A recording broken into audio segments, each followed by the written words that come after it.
বাংলাদেশ রেলওয়ের running staff ঐক্য পরিষদের ডাকা কর্মবিরতিতে সারা দেশেই ট্রেন চলাচল বন্ধ। এতে পুরো দেশ জুড়েই অনেকটা বিকল হয়ে পড়েছে যোগাযোগ ব্যবস্থা।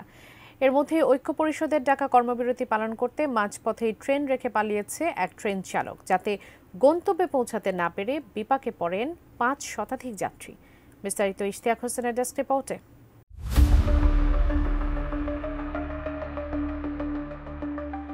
নেত্রকোনার মোহনগঞ্জ থেকে ছুটে আসা একটি ট্রেন হঠাৎই মাঝপথে বন্ধ হয়ে যায়।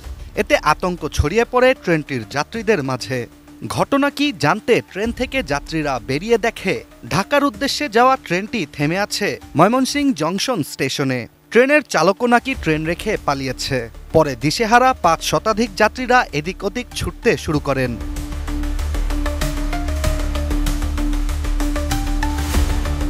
মূলত ২৮ জানুয়ারি রেলওয়ে রানিং স্টাফদের ডাকা কর্মবিরতিকে কেন্দ্র করেই এমন পরিস্থিতির সৃষ্টি হয়েছে ময়মনসিংহ জংশন স্টেশনে। কর্মবিরতির ঘোষণায় আগে থেকেই ট্রেন চলাচল বন্ধ হয়ে গিয়েছিল ঢাকাসহ সব বিভাগের স্টেশনে। তবে ব্যতিক্রম ঘটে নেত্রকোনার মোহনগঞ্জ থেকে ঢাকার উদ্দেশ্যে ছুটে আসা হাওর এক্সপ্রেস ট্রেনটির সাথে।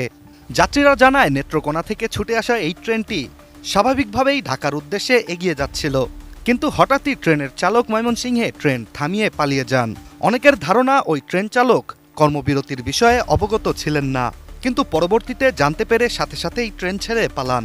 কাঠ ও পিভিসি ম্যাটেরিয়ালের সংমিশ্রণে তৈরি আধুনিক আরএফএল উডিডোর, কাঠের চেয়েও কঠোর।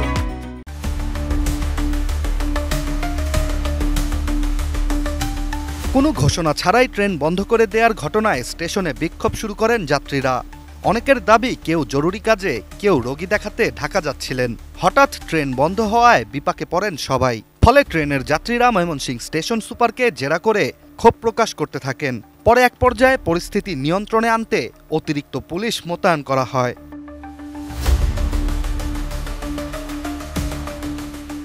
এদিকে মূল বেতনের সঙ্গে রানিং অ্যালাউন্স যোগ করে পেনশন এবং আরও কয়েকটি দাবি পূরণ না হওয়ায় কর্মবিরতি পালন করছে বাংলাদেশ রেলওয়ে রানিং স্টাফ ঐক্য পরিষদ। রানিং স্টাফের আওতায় রয়েছে লোকোমাস্টার, সহকারী লোকোমাস্টার, সাব লোকোমাস্টার, টিটিই ও গার্ডরা।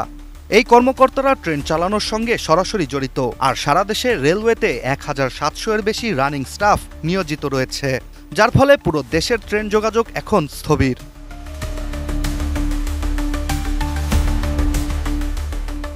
Ishtiaq Hossain, ATN news.